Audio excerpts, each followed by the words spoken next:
Bonjour, la parole de Dieu déclare que c'est dans le calme et la confiance que sera ta force. Aujourd'hui, je voudrais t'encourager à faire confiance à Dieu, à garder ton calme à l'intérieur, même si tout autour de toi, il y a du bruit, il y a du vent, il y a des intempéries, il y a des problèmes, il y a des situations difficiles. Je t'encourage à garder la foi. Je t'encourage à faire confiance à Dieu. Je t'encourage à garder la paix. Je t'encourage à garder ce calme à l'intérieur de toi parce que ce que Dieu t'a promis, tu le verras de tes yeux. Tu le verras s'accomplir parce que Dieu est fidèle. Alors oui, c'est dans le calme et la confiance que sera ta force. Garde ce calme, mon frère, dans cette tempête. Garde cette confiance, ma sœur, dans cette situation, parce que Dieu n'a pas dit son dernier mot. Dieu agira. Assurément, Dieu agira et il se lèvera pour toi et te fera triompher de toute adversité. Reçois cette parole, reçois cet encouragement avec foi. Dans le nom du Seigneur Jésus-Christ, écoute avec foi et reçois cette parole avec foi. Et tu vas voir le Seigneur se lever dans ta vie et glorifier son nom. Je veux témoigner aujourd'hui d'un témoignage qu'on a reçu de Nanou, de la République démocratique du Congo, qu'on bénit d'ailleurs. Et elle dit « J'ai été guérie de brûlures d'estomac et de remontées acides depuis le mois d'avril 2020. Et voilà, aujourd'hui, à travers les émissions passées de Jérémy Sourdril, de Prières inspirées sur la guérison divine, que je suivais matin et soir, Dieu a agi. Depuis le début de l'année 2024, je ne ressens plus rien et j'ai retrouvé ma santé perdue. Donc, elle avait ces problèmes, cette maladie depuis avril 2020. Donc, ça fait 4 ans et le Seigneur l'a restaurée, guérie. Gloire soit rendue à mon Dieu, le Dieu de Prières inspirées, qui fait chaque chose en son temps. Et grand merci à toute l'équipe de MCI TV. Merci Nanou d'avoir pris le temps de nous écrire à l'adresse mcitv.com/témoignage et d'avoir témoigné ce que le Seigneur a fait pour toi. Que Dieu te bénisse. Parfois, le témoignage vient sceller la guérison et c'est toujours voilà, une proclamation, une déclaration. C'est comme un pas, une pierre qu'on laisse quelque part et on dit « Voilà ce que le Seigneur a fait pour moi ». On se souvient maintenant, non seulement on a vécu l'expérience, on a vécu le témoignage, mais ensuite on le témoigne aux autres de ce que Dieu a fait pour nous et on peut regarder et se dire en arrière, oui, le Seigneur a fait de belles choses et de grandes choses pour moi. Aujourd'hui, on est donc dans cette 3e série. Seigneur, j'ouvre ma Bible, inspire-moi. Et aujourd'hui, je vais découvrir avec vous le chapitre sur lequel on va pouvoir méditer aujourd'hui et en tirer des leçons. Hier, on avait donc une sœur de l'équipe de MCI, donc Delphine. Hier, je n'ai pas eu le temps de le partager. Delphine est l'une des personnes qui s'occupe des relations avec les partenaires, les donateurs. Et elle fait un super travail également, comme Armel, qu'on a vu lundi. Et Delphine a un cœur pour vous tous qui échangez avec elle parfois au sujet du soutien que vous pouvez apporter à MCI. Voilà, certains vous posent des questions. Est-ce que je peux augmenter mon don? Comment faire pour donner, etc. Et je sais que parfois aussi, vous partagez vos demandes de prière avec elle. Elle a un cœur pour vous, elle prie pour vous. Et on est reconnaissant au Seigneur d'avoir des personnes à MCI qui aiment vraiment Dieu et qui aiment les gens. Et des gens avec un bon caractère. C'est toujours édifiant. Et la 3e personne aujourd'hui, alors je ne sais plus c'est qui, j'avais demandé à 5 personnes de l'équipe de pouvoir faire une capsule à l'avance qui a été préenregistrée il y a quelques jours. Et je ne sais pas sur quel chapitre ils sont tombés. Donc je vais découvrir avec vous aujourd'hui le chapitre sur lequel on va méditer ensemble. Bonjour, je m'appelle Marie-Soleil. Je travaille au Centre MCI en tant que responsable des ressources humaines. Un rôle qui me passionne et qui me permet d'aider l'équipe à être épanouie au travail. Je suis vraiment bénie et reconnaissante à Dieu de travailler dans un environnement aussi génial que le Centre EMCI. Je travaille avec des gens qui sont passionnés pour Dieu et qui honorent Dieu en travaillant de toute leur force avec excellence. Et je veux profiter de ce moment pour saluer Wendy et sa famille qui nous suivent depuis Bogota en Colombie. Et je veux aussi remercier et souligner les partenaires qui nous encouragent à tous les jours de continuer avec cette mission et de nous aider à avancer pour la gloire de Dieu. Alors, comme Jérémy, tu me l'as demandé, je vais prendre la parole et voici pour toi Isaïe 53. Waouh, Ésaïe 53. Quand même, ça alors. Merci Marie-Soleil. Alors Marie-Soleil a rejoint l'équipe il y a quelques mois et fait un travail formidable.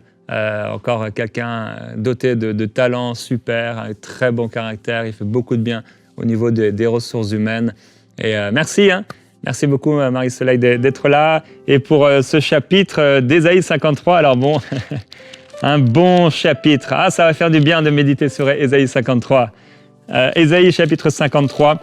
Alors hier, j'ai pas lu le chapitre en entier, je l'ai juste un peu survolé, résumé avec vous. On était dans Éphésiens 4 hier et avant-hier, j'ai lu le passage sur lequel on était tombé.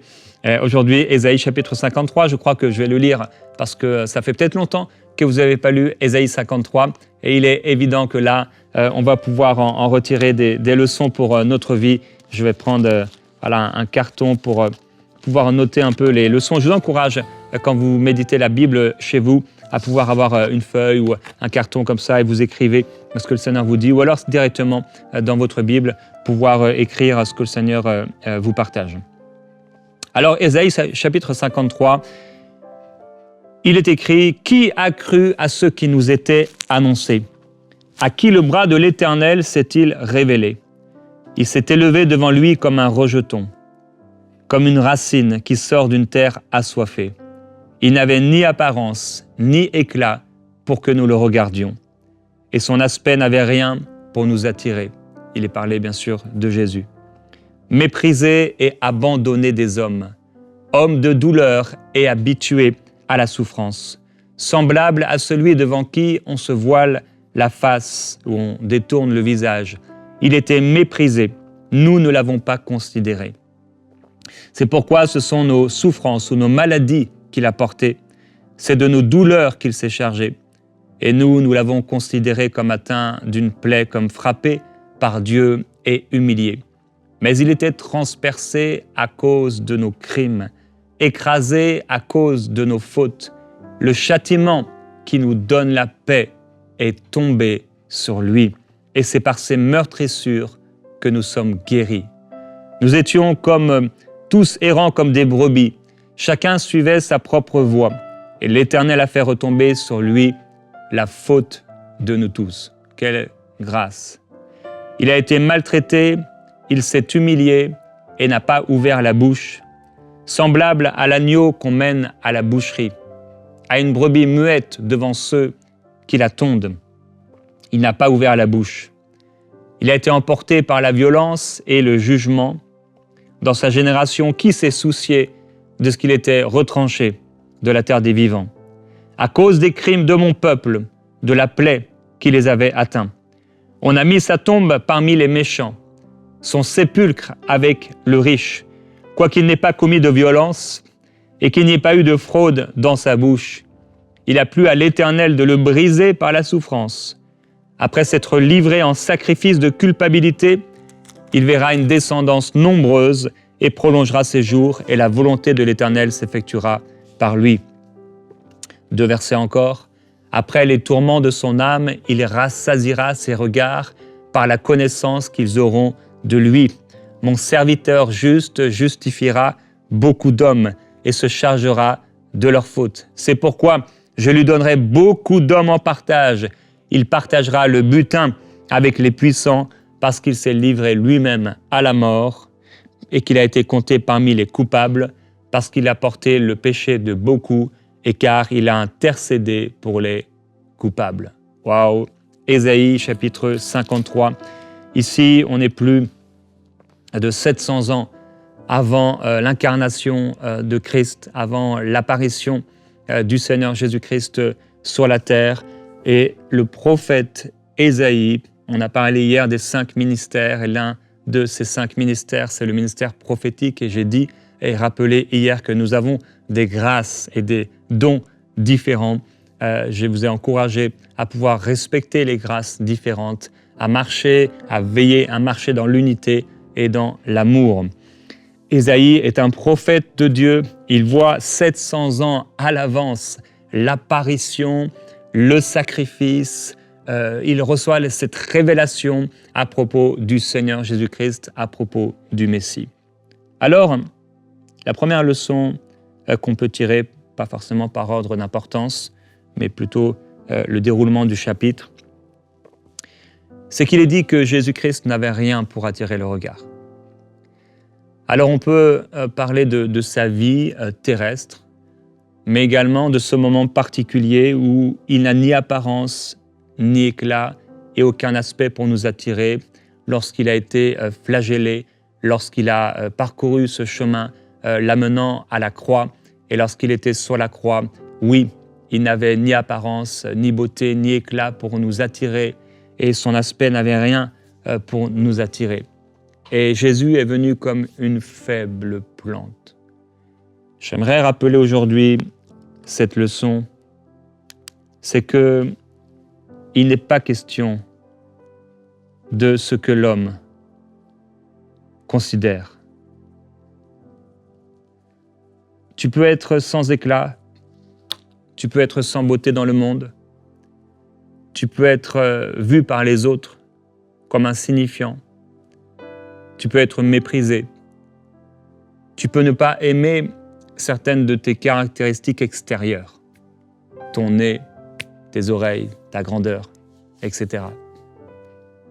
Mais Dieu ne considère pas ce que l'homme considère. Dieu regarde au cœur. Jésus-Christ est le plus beau des fils des hommes. Mon frère, ma sœur, je t'encourage aujourd'hui à pouvoir regarder au-delà de ton physique, mais à avoir un cœur pour Dieu. À ne pas être quelqu'un qui te vend aux autres. Tu n'as pas besoin de te vendre. Tu peux être tel que Dieu t'a créé. Et tel que Dieu t'a créé, manifester la grâce, la puissance et l'amour de Dieu. Jésus-Christ s'est élevé comme une racine, sans apparence, sans éclat. Il n'est pas venu comme on pensait qu'il viendrait, comme un roi avec des armées et beaucoup de richesses, mais il est venu comme s'humiliant dans la simplicité de Christ. Et je prie que cette simplicité puisse être notre partage. Quel beau passage de Jésus qui vient comme un rejeton, comme une racine qui sort d'une terre assoiffée. Il est venu exactement à l'endroit où on avait besoin de lui. Et Jésus viendra toujours à l'endroit où tu as besoin de lui. Méprisé, abandonné des hommes de douleur et habitué à la souffrance. Alors aujourd'hui, on peut remercier Dieu, on peut remercier le Seigneur Jésus-Christ pour le prix qu'il a payé pour nous. Et une leçon pour nous aujourd'hui, c'est que comme le Maître a été rejeté, nous serons nous aussi rejetés par les hommes. Que ce soit par notre apparence, que ce soit par notre témoignage, que ce soit à cause de notre foi, nous serons un jour, tôt ou tard, méprisés et abandonnés. La parole de Dieu nous dit que si quelqu'un veut vivre pieusement en Jésus-Christ, il sera persécuté. Il y a aujourd'hui une grande tentation parmi les enfants de Dieu dans l'Église à rechercher à être aimé, à rechercher à être applaudi, à rechercher à être vu par les hommes. Mais mon frère, ma sœur, Jésus n'a pas cherché à être vu par les hommes. Il est écrit, je lisais dans ma méditation quotidienne ce matin, que on n'entendra pas sa voix dans les rues. Mon serviteur ne criera pas, et c'est Ésaïe qui dit cela. Il est venu comme une faible plante. Il s'est humilié, il s'est livré, il s'est offert pour nous, il a été méprisé et abandonné. Mon frère, ma sœur, il ne faut pas être étonné que toi aussi tu passes parfois par le mépris et par l'abandon, parce que ton maître y est passé avant toi. Et c'est le chemin du croyant. Et c'est la promesse que le Seigneur nous a faite. C'est que nous aurons des tribulations. Nous aurons des épreuves et nous aurons des difficultés. Et l'une de ces épreuves, c'est le mépris du monde. Lorsque les gens commencent à savoir que tu es chrétien, lorsque tu commences à témoigner de ta foi et que tu vois ces personnes que tu aimais, ces personnes que tu appréciais, te tourner le dos. Quand tu vois ces collègues de travail, ces gens qui te critiquent maintenant, quand tu vois ces personnes qui te regardent avec mépris, qui rient de toi, alors tu es méprisé, tu es abandonné, tu es peut-être rejeté à cause de ta foi. Mais le Seigneur dit, prends courage, car je suis avec toi et je t'aime. Prends courage, car tu as de la valeur à mes yeux. Il a été méprisé, abandonné, et mon frère, ma sœur, il l'a été à cause de nous. Il l'a été par notre faute. Il l'a été par nos péchés. Et il n'a pas été considéré. Mais quelle grâce que le Père ait pensé à nous. Quelle grâce, et c'est Dieu qui l'a fait. Il s'est révélé à nous, mon frère, ma sœur. Dieu s'est révélé à toi. Dieu a désiré te sauver. Dieu a voulu me sauver. Mais quand on y pense, frères et sœurs, il a pensé à toi, il a pensé à moi. Dieu s'est dit, à un moment, il a pensé à moi. Il a pensé à Gordon. Et le Seigneur a dit, je vais aller rencontrer Gordon. Je vais aller rencontrer Jérémie. Et je vais les sauver. Et Dieu a installé les choses dans la vie de Gordon, dans ma vie, dans ta vie, de telle sorte qu'on puisse le rencontrer et être sauvé. Quelle grâce! Il a tout orchestré. Et il s'est révélé à nous pour notre salut. C'est lui qui l'a fait. C'est lui qui est venu nous chercher. Ce n'était pas par notre propre force, mais c'est lui qui est venu le premier. Et c'est lui qui s'est approché le premier. Alors ce sont nos souffrances, nos maladies, nos douleurs dont il s'est chargé. Il a été transpercé à cause de nos crimes, écrasé à cause de nos fautes. Et par ses meurtrissures, nous sommes guéris. Et en lui, nous avons la paix. Alors, la leçon, une des leçons, parce qu'il y en aurait beaucoup, mais qu'on peut faire ressortir de ce passage, de ce morceau ici de chapitre, c'est que nous avons tout pleinement en Jésus-Christ. En Jésus, tu as tout pleinement. Il a porté tes souffrances. Il a porté tes maladies. Il a porté tes péchés. Il a porté tes fautes. Il a porté tes iniquités. Il a porté ton trouble. Il a tout porté sur lui.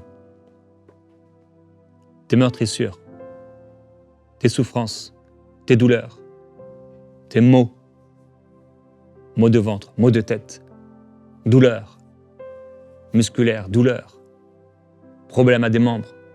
Il a tout porté sur lui. Alors ça, c'est le message de la Bible et c'est le message de l'Évangile.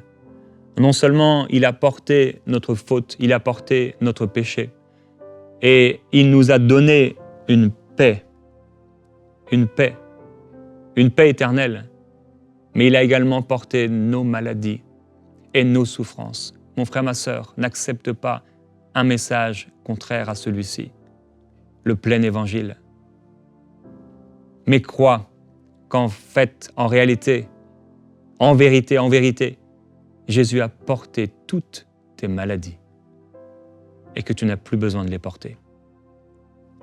La bonne nouvelle, c'est que nous avons tout pleinement en Jésus-Christ. Nos fautes sont tombées sur lui. Il a tout porté pour devenir un sacrifice de culpabilité. Et Dieu lui a promis qu'après les tourments de son âme, et on peut penser à Gethsémané, les grumeaux de sang qui coulent de son front, en luttant contre le péché, en luttant contre la tentation de retourner en arrière, Dieu dit après les tourments de son âme, il rassasiera ses regards, parce qu'il a intercédé pour les coupables. Et peut-être aujourd'hui, une dernière leçon, c'est que par ton intercession, comme le Seigneur a porté les péchés des autres, les fardeaux des autres. Par ton intercession, Dieu amènera beaucoup, par ta vie, à être sauvés. Et ça, c'est le travail de l'intercesseur. Il dit, c'est pourquoi je lui donnerai beaucoup d'hommes en partage, parce qu'il s'est livré lui-même à la mort et qu'il a intercédé pour les coupables. C'est l'intercession. Alors, si tu intercèdes, si tu pries de tout ton cœur pour celui qui est perdu, si tu pries de tout ton cœur pour cette personne qui ne connaît pas Jésus-Christ, Dieu te dit, il y aura une récompense, il y aura un fruit. Tu rassasieras tes regards par la connaissance qu'ils auront de Christ. Nous voulons prier ensemble. La première des leçons aujourd'hui de Ésaïe 53, c'est qu'il ne s'agit pas de ce que l'homme considère. Et ensemble, nous pouvons, dans ce temps de prière, remercier le Seigneur Jésus-Christ d'être apparu, de s'être manifesté, de s'être révélé à nous. Il n'est pas venu auprès de nous, peut-être avec une grande vision, pour certains, oui, et pour d'autres, il est venu comme son royaume. Le royaume de Dieu ne vient pas de façon à frapper les regards, il s'est révélé à notre cœur, par la foi. Seigneur Jésus, nous voulons te dire merci ensemble. Nous sommes des milliers de frères et de sœurs ensemble à prier, maintenant même, en te remerciant de ton amour, en te remerciant de la révélation apportée à notre cœur. Merci, merveilleux Jésus-Christ, parce que tu es venu comme un simple homme. Tu as paru comme un simple homme. Tu as pris notre condition, car il ne s'agit pas de ce que l'homme considère, mais de ce que tu considères. Seigneur, nous savons que notre valeur ne vient pas de ce que les hommes disent de nous. Notre valeur ne vient pas de la tente dans laquelle on habite, mais notre valeur vient de toi. Nous refusons de regarder à ce qui frappe les yeux. Nous refusons de juger sur l'apparence, et nous voulons marcher par l'Esprit et vivre par l'Esprit. Nous refusons de marcher avec les sens, de marcher par la vue, et nous choisissons de marcher par la foi. Seigneur, merci pour ton amour merveilleux. Merci pour le salut, le sacrifice complet. Tu es saint, Seigneur. Deuxième leçon, comme le Maître a été rejeté, nous serons, nous aussi, rejetés par les hommes. Et je veux prier pour quelqu'un qui a été rejeté, méprisé. Si tu as besoin de cette consolation, lève les mains vers le Seigneur. Et Père, je prie pour la guérison de ce cœur. Là où il y a eu un cœur blessé, là où il y a eu des persécutions, là où il y a eu des souffrances, et où le cœur a été blessé, je te demande, merveilleux Jésus-Christ, d'apporter la guérison. Tu as dit, heureux serez-vous lorsqu'on vous persécutera, lorsqu'on vous outragera, lorsqu'on dira toutes sortes de mal sur vous à cause de moi. Car vous aurez une grande récompense dans les cieux. Dans les temps où nous sommes méprisés, Seigneur, par les uns, par les autres, nous voulons nous réjouir. Merci, Seigneur. Merci parce que les épreuves, les souffrances du temps présent ne sont rien comparées à la gloire à venir. Nous voulons accepter d'endurer les souffrances liées à la persécution, liées à notre foi, et nous refusons de retourner en arrière. Et nous croyons qu'au milieu de ces difficultés et au milieu de ces épreuves, tu es avec nous, tu nous fortifies, tu nous relèves. Père, remplis ton peuple du Saint-Esprit. Guéris le cœur de cette personne qui a été blessée profondément. Console ton peuple, Seigneur. Donne-lui la joie encore, renouvelle en lui la joie du salut, afin que sa joie soit complète. Seigneur, au lieu de la tristesse et des larmes, au lieu des pleurs, qu'il y ait des sourires, la joie, la jubilation, des actions de louange et de grâce envers toi. Tu es bon, Seigneur. Et notre leçon, c'est que nous avons tout pleinement en Jésus-Christ. Mon frère, ma sœur, tu as tout en lui. Et dans ce temps de prière, prends ce que le Seigneur t'a donné. Dans le nom du Seigneur Jésus-Christ, je prends et je saisis ce qui est à moi. Mon frère, ma sœur, saisis la paix. Saisis la guérison de ton corps. Saisis la bénédiction qui se trouve en Jésus. Saisis maintenant ce qui est à toi. Père, nous saisissons la guérison. Nous prenons la bénédiction. Nous prenons ce qui est à nous. Nous avons tout pleinement en toi. Nous déclarons que c'est par tes meurtrissures, Seigneur, que nous avons été guéris. Nous déclarons que le châtiment qui est tombé sur toi nous a donné une paix totale. Nous déclarons que tu t'es chargé de nos douleurs, de nos souffrances, de nos infirmités. Alors Père, je prie pour quelqu'un maintenant. Je prie pour mon frère et ma sœur qui a été frappé par la maladie. Et je déclare qu'au nom du Seigneur Jésus-Christ, elle est guérie en toi. Elle est restaurée. Comme le témoignage que nous avons lu, entendu, tu es celui qui guérit.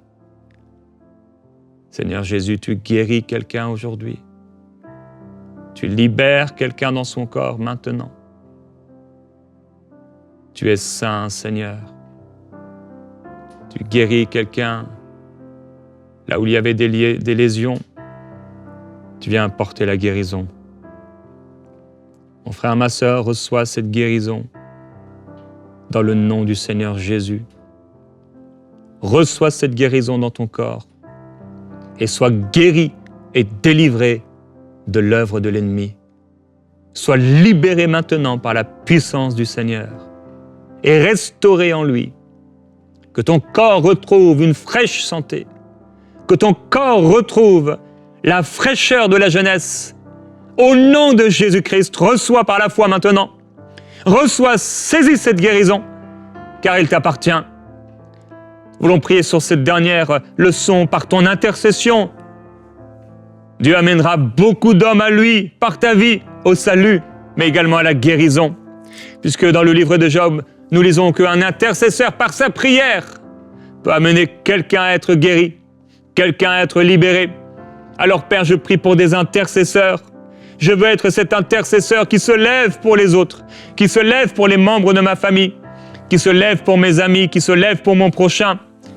Dis avec moi, mon frère, ma sœur, je veux être cet intercesseur qui se lève pour les autres, qui se lève pour ma famille, qui se lève pour mes amis, qui se lève pour mon prochain.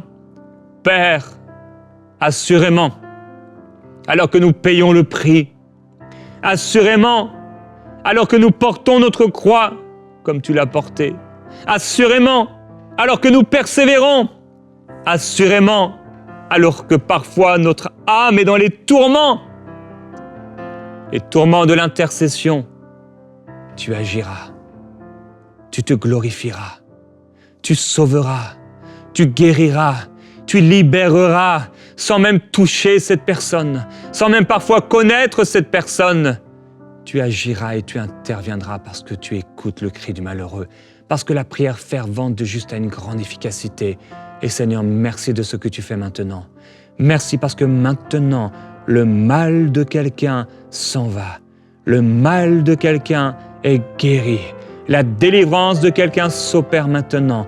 Par la puissance de l'Esprit, sois guéri mon frère. Sois guéri et délivré ma sœur. Par la puissance du Seigneur Jésus-Christ. Et réjouis-toi dans le Seigneur Jésus. Amen.